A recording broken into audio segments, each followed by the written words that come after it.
Lagi akong order ng creamy avocado yung Kahapon pa yun. tapos pag nakita ko durog Yung powder, okay yung powder, 5 timplahan yun, o 4 na timplahan, ito 2 lang. O yung nga lang, mas mahal to compared to sa powder. Kaya kami nga yung iba, powder yung... Sige po. Tapos sinalagyan lang ito na vanilla. 1 liter.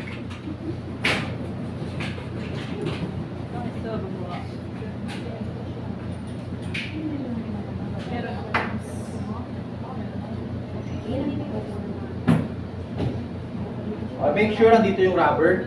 Then pag wala yan, sisingaw lang yung nitrogen. Kung baga sa pressure cooker, pag wala yung rubber niya. Mahal pala yan, 2,000 mahigit. Maliit lang. Then lalagay nyo na itong capsule. Yung whipped charges. Yan pag hinahagis, nagiging spaceship. Diba? Sa Dragon Ball. Nabutan niya ka ni Carlo. 1 piece na sinabutan yun. Wow! Ano kasi? Okay, so ito dahan-dahan lang. Pag okay, so ito, maluwag pa yan. Okay, so dahan-dahan lang. Huwag yung muna bibiglayin. Hintayin mo na matigit yung paint sa kayong nitrogen bago nyo biglain. Kasi pag binigla niya, sisingaw siya. Dapat diretso lang, kaya ano nyo muna siya. Yan, so ibig sabihin nagbit na. Tapos biglain nyo yung pag-ikot para hindi masayang yung nitrogen. Ayan. Oo. Kaya pa nagulat ba, nakahagis pa to. Kaya dapat, na-experience siya magano. Kaya pagka mali yung pagkakalagay nyo, nasasayang yung nitrogen, tapon yun. 50 pesos isa no. Nakasampu no. Mas mura pag per box mong binili, 10 pieces yun. Okay, mas mura yun. Pero pag mga 260 siguro. Pero pag binili mo siya ng per piece, 50 pesos isa. Si-shake well lang. Mayaman kasi kami. Pag gano'n ginamit ka sa business, magastos. Okay, hindi ka kikita. Okay? Mahal din lang naman lalagay mo dun eh. Siguro maximum nun. Depende pa sa lagay mo ay, kung saan Sabado ang magtitimpla. Maglalagay mo yung pin, grabe. At taas, ang dami. Baka abot nila ng 3 hanggang 4 na baso lang yun. Logi ka. Di ba? Baka ilang canister yung bili nyo, meron namang malaki. Oo, pero syempre, pag sa business, yung tamang whip, hindi yan yung iniisip na ikaw iinom, masyado ka marami.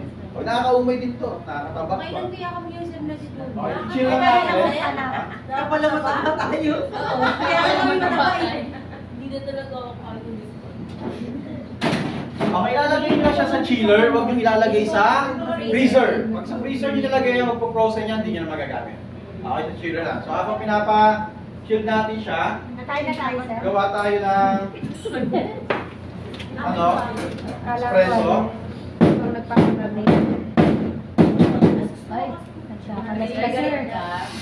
yung cleaners. Dinners! Mamaya ka na. Group 3. Group 3. Masalat ka ito eh. Pagkit kami yung kulimun. Makalat pa sa...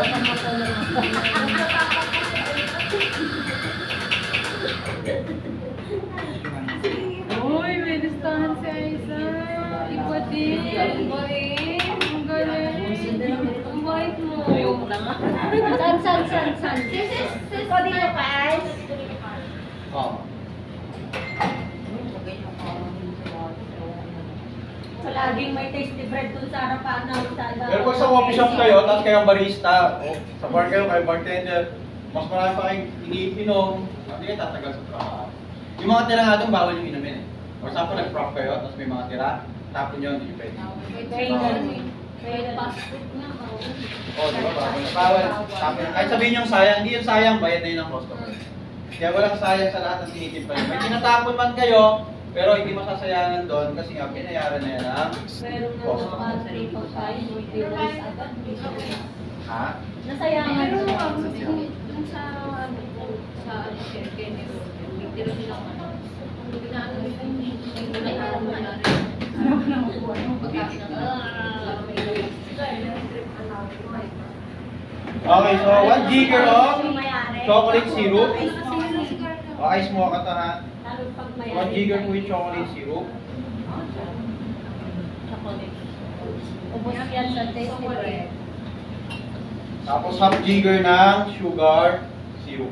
Pero kung sweetened chocolate syrup na po yung gamit nyo, kahit hindi na kasi sobrang tamis. Ito naman ang sweetened. So half jigger lang tayo. Hindi pa po Ang sweet set. Sobrang tamis kasi kasi chocolate. Ang chocolate.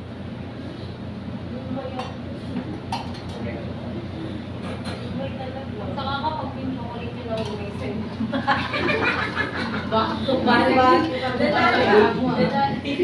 Nanalo yun siya, pero bubuga na nito. Pero dito, dapat ang cup nyo na ganito, yung dome. Babalikan mo yan.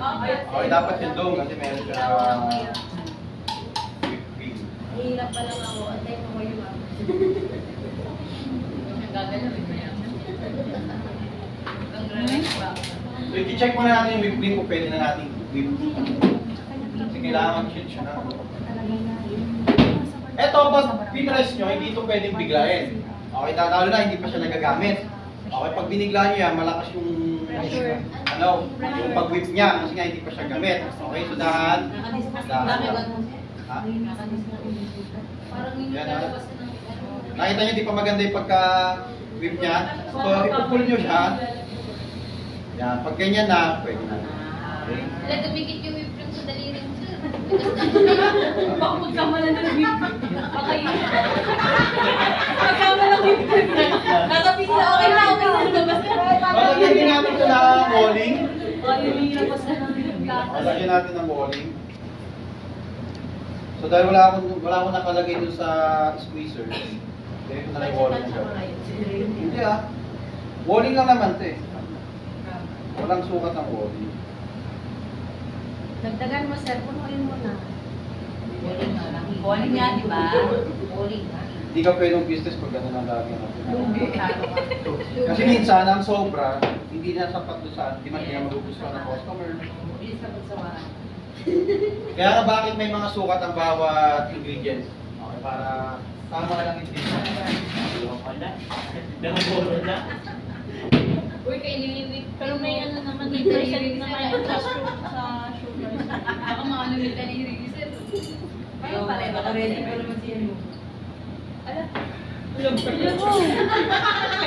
Hindi kasi, wala sa isip ko na lalagyan ko siya ng whipped cream. Kaya pinawasan ko siya. Kasi dapat may space yung whipped cream. Dahil pag walang space ang whipped cream, ako na. May pero pa kami yung cream.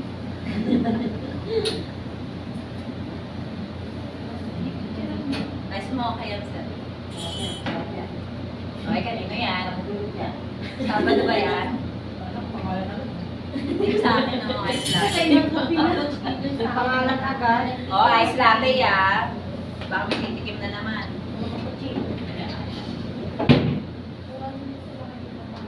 Sisira yan, sir, sa ano. Uy, mababait yan. Bye ba? Wala, tumulo na siya.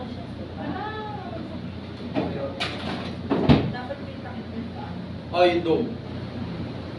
Uy, natakpan siya. Sige, wala. Hindi naman talaga natin ito tatakpan kasi flat Kasi yung kay ano. Jenny Vito yun. Nam, sarap ng ice mocha. Tapos, nalagyan nyo ng Uy, di ba? Mas naman. Ay, sorry, kayo natin rin ano. May tirador ng Pwede na mga ice mocha na lang gagawin namin Lagyan nyo mamaya, ng sir. Wala Hindi. daw whipped cream eh. Walang whipped cream. Mahal ang whipped walang cream. chocolate. Hindi, mahal. Mahal nitrogen. Baka magpasama yung daliri mo sa sabi. Huwag tayo nagawa ng ganyan. Kaya mo, may whipped cream ka ba? Okay, so ito yung Akala ko dinip nga